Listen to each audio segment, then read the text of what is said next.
Understanding your self-esteem and the difference between that and confidence.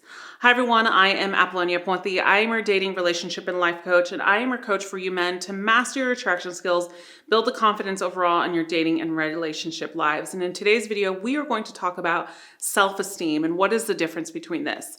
Typically, self-esteem is how you view yourself. And what's really important is self-esteem is a judgment of yourself. And typically, a lot of us don't have healthy patterns and healthy judgments of ourselves. Would you agree with me? You're probably your own worst critic. I think about this all the time. The way that you talk to yourself and the way that you treat yourself, you probably wouldn't do to a friend or family member, right? And that's what I mean is we are our own worst critics. And this is where self-esteem can become hard for others and hard for people. And the thing to recognize in self-esteem is manageable, but isn't always 100% all the time. And this is what I want to explain in today's video. How you feel about yourself or how you feel about your own oneness, one self, has to be good in a mental way. So your mental health is so important when it comes to self-esteem.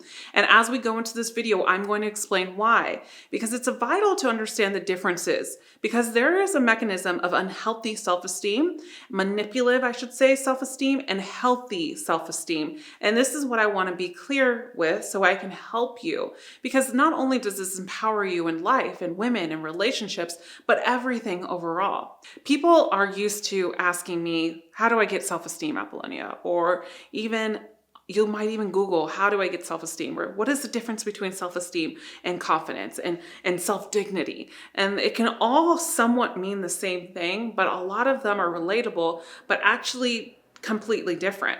So one of the biggest things is what we teach in our society is that we have to be above average in order to feel rewarded. So what we do, let's just say, you're someone that likes to play golf, right? And you're in a league, or you're a professional golfer, I should say, and you compare yourself to Tiger Woods, and you compare because you feel that that person's above average.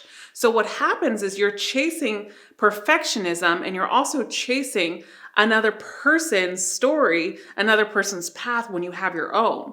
And what happens in these unhealthy patterns of self-esteem is we can use these people to encourage us to perform better, to do better, to perform better skill sets, and to learn from them. But we must know that we must embody our own selves within what we want to do in our lives. That's why it's called self-esteem. So when we have self-esteem and we look at us, we compare ourselves to be above average. And when we're not above average, we get into an unhealthy dynamic of comparing ourselves because we think that we have to do it and we have to do things above average in order to have high self-esteem, because this is how others will see us. Does this make sense to you? If it does, keep watching. Now, what's important here is to understand that high self-esteem does not mean that you're above average. This is where our unnecessary or unhealthy logical thinking, or the stigma that has been created in just life in general, is not right. And what we got to think is, because we think we have to be above average, and this can come from different ways of life. And I want to break this down to you. It can come from people telling you, you can't be like Serena Williams. You have to be like Serena Williams. You have to be like Tiger Woods. You have to be like Apollonia Ponti. You have to be like Tom Brady. You have to be like LeBron James, right? We have to be the next Michael Jordan. And here's the thing is, Michael Jordan is going to be his own person forever. He's such an amazing basketball player, and we'll always remember him. We have to create the own sense of self. And that's why LeBron James, and that's why Tom Brady, and that's why Tiger Woods and Serena Williams have all embodied, and including myself, their own oneness of self-esteem. And they've created the definition for themselves of what their self-esteem is. And I'm going to help you do that in this video. So now it comes down to, a lot of times we create our self-esteem from negative self-esteem from people, from bullying, also what people expect from us, also narcissistic abuse because of self-esteem, right? So this can also happen on the flip side. So people typically will put narcissistic abuse or manipulative behaviors onto someone else in order to feed the ego, which is empowerment, which means I have more self-esteem, right? So now that we have the disclosure of what unhealthy mechanisms of self-esteem can be, is that. So if we put on, and let me repeat this because this is really important. A lot of times when people are manipulative, have bad behaviors, or narcissistic, or bully us, or do something, is because they have a negative view of what self-esteem is. Well, the reason why they're doing this is because if they do this, they find some superiorness. They're on a higher horse and they have high self-esteem because of the fact that it's ego-driven, which is not high self-esteem. But they concluded in their minds as if I do this, I'm more superior. So now my ego is fed and now I'm the boss and now I have high self-esteem, which in turn is actually opposite. That is a lack of self-worth and also has a big insecurity behind it. And this is where manipulation tactics come from. And this is where the saying, not seeing that glass half full and instead seeing it half empty comes from as well. So it's all about a shift in perspective.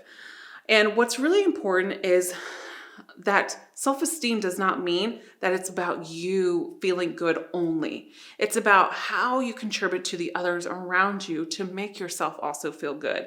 If you do unto others as though you would do to yourself, right? That is such a beautiful line that I always love to say when it comes to self-dignity and self-esteem and also relationships, because we're going to attract what we embody. So let's talk about this as well when it comes to self-esteem, which is so important, is perfectionism. Perfectionism causes unnecessary stress, and it's an illusion that has been created by oneself. And a lot of times we forget that in order to be perfect, there's no idea of perfect. So let me repeat this. In order to be perfect, there's no idea of perfect. Perfectionism does not exist. The reason why you feel perfectionism exists is because we compare ourselves.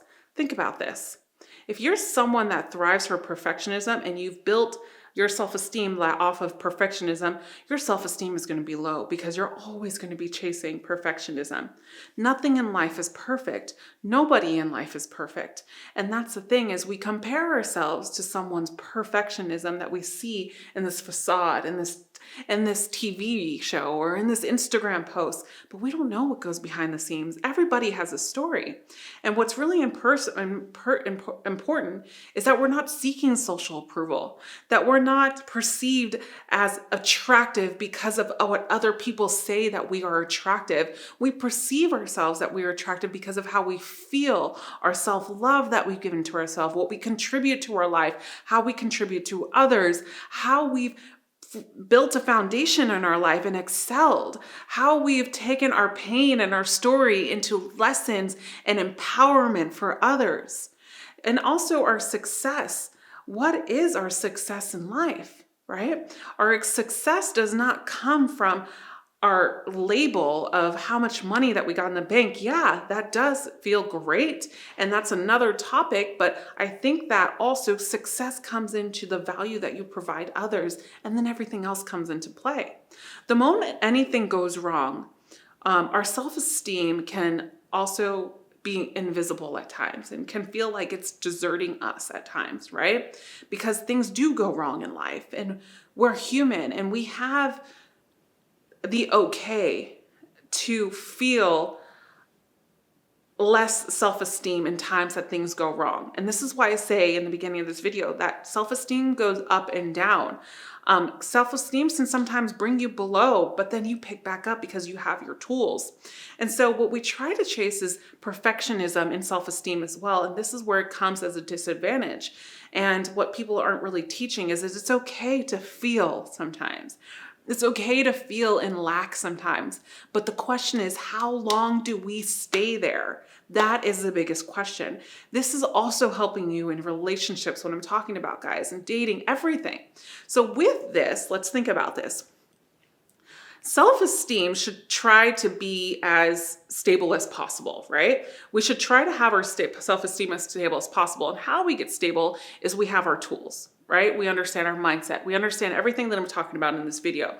But when we have that moment where our self-esteem feels like it deserted us because something went wrong, someone said something in the comments and said, oh, Apollonia, you're blah, blah, blah, blah, blah, whatever. I might have that moment, not anymore, but I might have that moment in the past, but I know my tools. I know my story. I know my worth. I know the value I'm creating. I know the lives that I'm changing.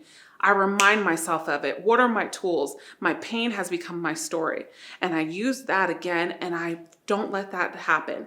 So I let my self-esteem also be the contributing factor of what I've done and how I feel about me, nobody else. And this is how you have stability with your self-esteem. Now, we're not going to create an illusional thought that self-esteem is always supposed to be 100% and nobody goes through life and challenges. No, it's about using your tools and being disciplined enough to be stable again when things happen. But it can be unstable and be okay with that. And if we don't have self-esteem, then we can feel inadequate and unstable all the time. And this is when we do wrong things, unnecessary things, get into the wrong relationships, make bad decisions, make bad choices for ourselves, have bad eating habits, don't have success, don't have priorities, don't have standards, and don't have integrity within ourselves. So if this speaks to you, I know that you can do this. I know that you can change this around and have that self-esteem. I want you guys to be empowered constantly, because once you're empowered within yourself, within your life, you will blossom and have the best relationships. You will blossom and have the best results in life, success, dating, jobs, everything with women, life, and everything. If you liked today's video, I encourage you to comment below, like it, also share it with a friend or share it with someone that needs this message.